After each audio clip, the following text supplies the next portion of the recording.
Newspaper Dragonfly TV. Pigeon Whisperer, Episode 1, August 31, 2021, we called her Pigeon Whisperer. She was a white woman in her late 50s, with height of about 6 feet, and mildly obese with long, untamed grey hair. She moseyed around with her back slouched, making it more difficult to determine her actual height. She pushed a shopping cart filled to overflow with her worldly goods. At any given day, without interruption, neither 103 degrees scorching daytime heat nor 25 degrees frigid nighttime nor any other calamity had deterred her from her daily life goings-on. She could be seen daily, and year-round, at her usual spot. Locals obtain a status quo for her, homeless woman with inherent devil-esque work ethic, she doesn't rest. It was a sunny Saturday morning with 70 degrees airstreams swirling from every which direction. Cloudless hours, and cosmos appeared higher up towards space than usual. It was rarity that a group of us from our neighborhood wanted to bike trek to downtown Tacoma, more specifically, to Tacoma Bike and Skate Park, where Pigeon Whisperer would be found. A 12-mile bike lane erected some years back connecting DuPont to downtown Tacoma. Sonia, Courtney, Michelle, Nikita, Anita, Jim, Andrew, Dudley, Tita and me, we started trekking at 9. It normally took about 90 minutes, with 2 5-minute breaks, to get there. The pathway was the only other alternative to get downtown Tacoma, not involving abusing I-5 highway. Andrew and Jim led with Courtney and Tita behind them, others sandwiched between with Anita and me at the rear. At the 4th mile mark, identified by a group of towering trees, we took the first of 2 break. Courtney and Tita remained on their bikes waiting patiently. We older ones stretched. Once the 5 minutes expired, we rode once more with Dudley and Anita led. At the 9th mile mark, an area of leveled grassy field with no tree in proximity. Our lines of sight vastly expanded, and we could see further and wider. Courtney and Tita sat on their bikes. I went to my younger sister, retrieved a bottled water from her waist bag, then instructed her to drink it. Sonia did likewise to Courtney. Michelle and Nikita diagnosed our bikes. Andrew and Jim were complaining to each other about homeschooling. Anita and Dudley were talking about Samba and other dogs and different types of dogs. Those two loved dogs so much more than most of others I knew. Once all things squared away, we rode again with Michelle and Nikita leading. We arrived at the park at about 10:30. We secured our bikes at one spot, then proceeded towards the left area where lots of dried pigeons' poops abundantly visible, accompanied with manure stench. She sat at a bench surrounded by dozens of pigeons and their poops.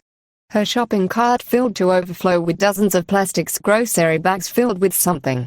She wore old clothes that were stained with pigeon poops and soiled by other materials. Her wrinkled face attained lots of lines ran crisscrossing throughout it. Her untamed hair resembled to the of a caveman's. With all things considered, her physique was somewhat obese, few pounds away from being full-blown G-factor. She'd all but 2 front teeth remaining that were stained and decayed. Airy enough though, but her eyes displayed no red colors, unlike other homeless persons. Pigeon Whisperer acknowledged us with slightest grin. We stood within 3 arm lengths away because of her effluvium from pigeon poops. Courtney and Tita stood an additional 3 arm lengths away where poops less abundantly found. Those two could stand and watch pigeons eating or horse playing for hours. Sometimes Sonia and me gave food to them to feed pigeons with. Instead of gently tossing food at feathery friends with tiny pieces at one time, both tossed everything at once, and aggressively. Pigeons usually scrambled, then flew away only to return. Only a handful of the dozens or so pigeons were eating. Vast majority of the others were either horse playing or moseying on and around her. She'd just finished providing them their daily meal. There were lots of breadcrumbs scattering throughout the area, accompanied with lots of fresh poops. Pigeon Whisperer said to us, "How my sweetie's doing these days?" Anita spoke for us, and said, "These pigeons are getting fatter and fatter. What have you been feeding them with?" Dudley said, "You're covered with more pigeon manure than usual. These pigeons must have liked you a lot." From abundance of our tender-heartedness, none of us had informed Peter Stoop of us visiting her. We knew with certainty that he would verbalize Pigeon Whisperer's wretched appearances. Had he known that we came without telling him, he would chastise us with unmitigated affronts. We could stomach that over Pigeon Whisperers. Truth did hurt, but not having to hear it from our truer, that prickle was manageable, lesser of the two evils. She didn't mind about others' opinions. She'd a neat lighter style, bitter at becoming a homeless. Her origin remained a mystery to us. The amount of info we'd gathered about her thus far have brent up more questions than answers. She mentioned of having 3 adult children living and working in proximity, a grandmother to 15 younglings with ages ranging from infants to 16. Never once we'd seen any adult or other minor stayed and talked with her. I refused to believe 3 adults turned blind eyes to their mother's melancholic conditions. I didn't think anyone could attain such a barbaric heart. Her interrelations with her grandchildren, I could understand to a certain degree. My parents and me disliked one another for a specific reason having to do with tradition. I doubted it that was the problem preventing those younglings from coming to see their grandmother. Michelle reminded Pigeon Whisperer, said, "Last time we met, you've mentioned something about the time you joined an Alaskan fishing expeditions. Tell us more." Pigeon Whisperer expressed a slightest grin as if that question brought back some adventures. Vast majority of the several dozens or so pigeons had eaten parts of their daily meal. They moseyed within few inches away from the generous feeder. They didn't particularly like any of us, but affectionately loved Pigeon Whisperer. Courtney and Tita stood frozen still like statues. Since either hadn't moved a muscle, pigeons mistood both as statues. Lots of pigeons plucked over their feet. Both stared at the many feathery friends wordless. Other bikers, skaters, and skateboarders invaded other sections of the park. Riders showed off their skills. Spectators watched with meager awe and wonderment. Dog walkers moseyed about at directions of canine. Mongrels pulled their walkers crisscrossing throughout the area. Those with baby strollers stayed far away from Pigeon Whisperer, and those with young children ushered them along. Adjacent streets received lesser traffic than on business days. Handful of buses, cars and delivery trucks rolled by.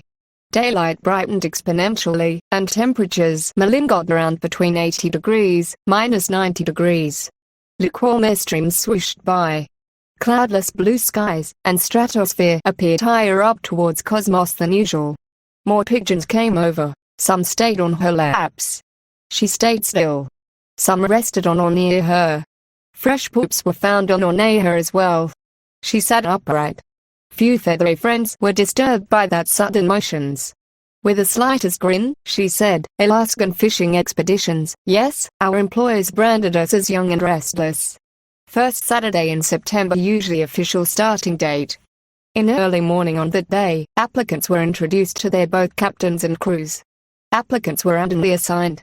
Sizes of boats determine number of applicants. One determined by the numbers of applicants. One particular season, if my memory served me correctly, I was assigned to Rime of Ancient Mariner, one of medium-sized vessels.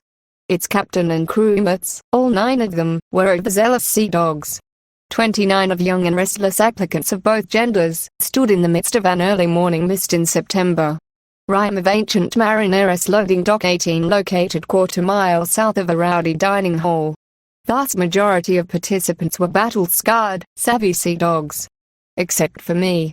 It was my first, but I role-played as one of sea dogs with years of experience, with hope of no authentic sea dogs could pick up on my fabrication. There we stood, and waited patiently for the mechs at the vessel to receive us.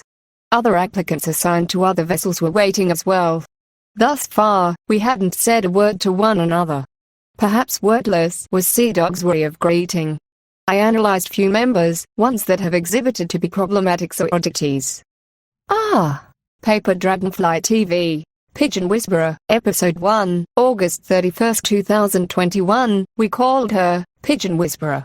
She was a white woman in her late 50s, with height of about 6 feet, and mildly obese with long, untamed gray hair. She moseyed around with her back slouched, making it more difficult to determine her actual height. She pushed a shopping cart filled to overflow with her worldly goods. At any given day, without interruption, neither 103 degrees scorching daytime heat nor 25 degrees frigid nighttime nor any other calamity had deterred her from her daily life goings-on. She could be seen daily, and year-round, at her usual spot. Locals obtain a status quo for her, homeless woman with inherent devil-esque work ethic. She doesn't rest.